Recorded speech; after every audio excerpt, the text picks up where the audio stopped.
Could we hear from Jeffrey Zinsmeister, the Executive Vice President of Smart Approaches to Marijuana?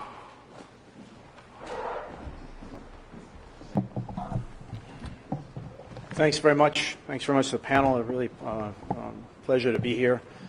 My name is Jeff Zinsmeister. I'm, as the chairperson said, I'm Executive Vice President of Smart Approaches to Marijuana, or a nonprofit, nonpartisan organization that takes an evidence-based look at marijuana policy. I'm also a fellow at the University of Florida's Drug Policy Institute, former U.S. diplomat that worked on drug policy for a number of years in Mexico and on the U.S.-Mexico border. And I promise to keep my remarks to 5 minutes starting from now, and if not, I will gladly donate $100 to the charity of the chairperson's choice.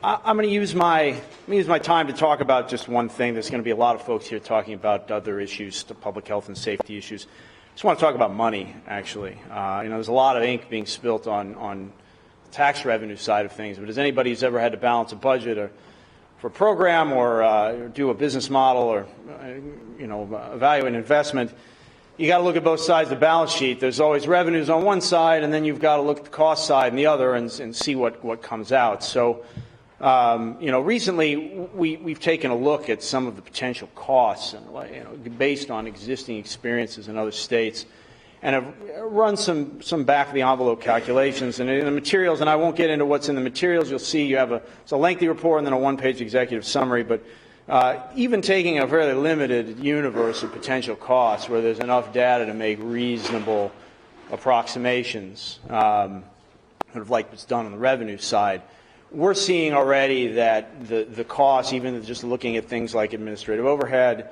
increased drug driving fatalities and serious injuries, increased workplace accidents based on increased adult use, and this is excluding use by minors, and increased workplace absenteeism, where there's a good deal of scientific data out there. We've already, the report concludes that you're already seeing costs in excess of revenues in 2020 when you're adjusting everything for 2016 dollars. That's excluding, using conservative estimates, and also excluding a number of very, very likely other cost centers that are difficult to quantify right now. So, for example, long-term health costs based on increased use, which, in the case of tobacco are actually very significant, almost half of projected societal economic costs for the use of that legal addictive substance.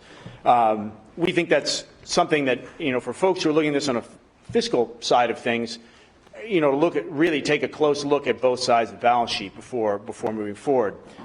The other issue that we would underline today is focused on black market activity and some of the costs that are likely to come out of that. I'm going to draw the committee's attention to a report that came out of the Oregon State Police, which, the state that legalized marijuana back in 2014.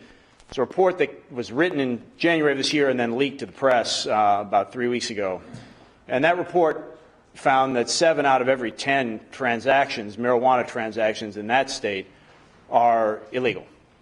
And that the vast majority of marijuana being produced is not being sold legally in that state, even several years after legalization. And we just point out a comparison between bootlegged alcohol and illegally grown marijuana is a little disingenuous in the sense that even just looking at sort of what you can do with a single-family home in terms of the amount of money you can make growing marijuana as opposed to bootlegging liquor, it's really like night and day. I mean, you can turn a single-family home with if you have a decent green thumb, you can turn that into $1 million a year grow operation. Pretty hard to do that with a few stills, and it's a lot more dangerous, and it requires a great deal more raw materials coming into the house, et cetera, whereas marijuana, it's a lot easier, frankly.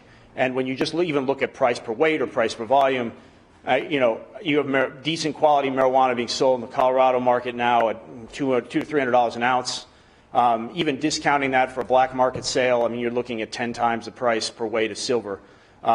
You're not selling bootlegged alcohol for that kind of money.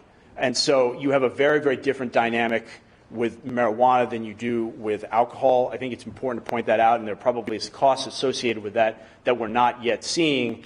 in quantifiable terms from legalized states that, again, need to be taken into consideration.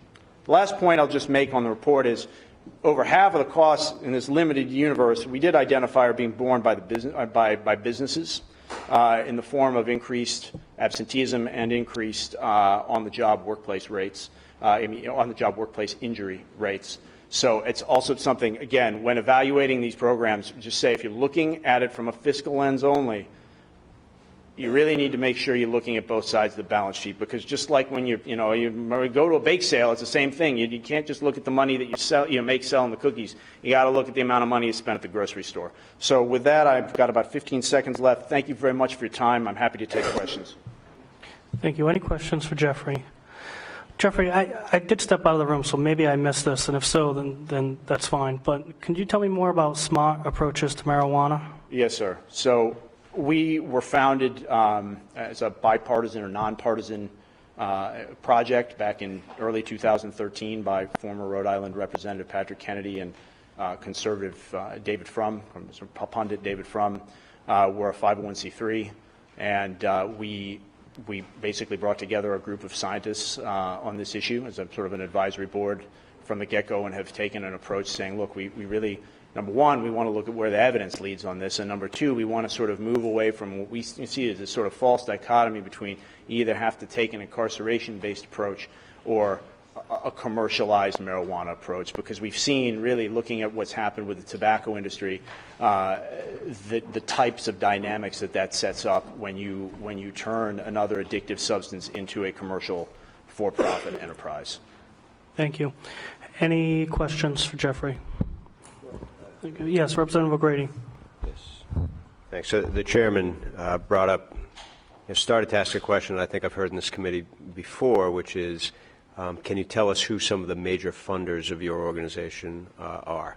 Oh, sure. We get money from foundations, from private foundations, and from individuals, most of whom have had family members who have themselves had issues with drug use and abuse. So we don't take money. If the implication is, are we taking money from tobacco or alcohol or opioid manufacturers? The answer to that question, sir, is no, if I'm saving you a follow-up question. I didn't ask that question. Okay. No worries. Thank you for it's a common follow-up. Thank you. Any further questions for Jeffrey? Thank you, Jeffrey. Have a safe flight back to D.C.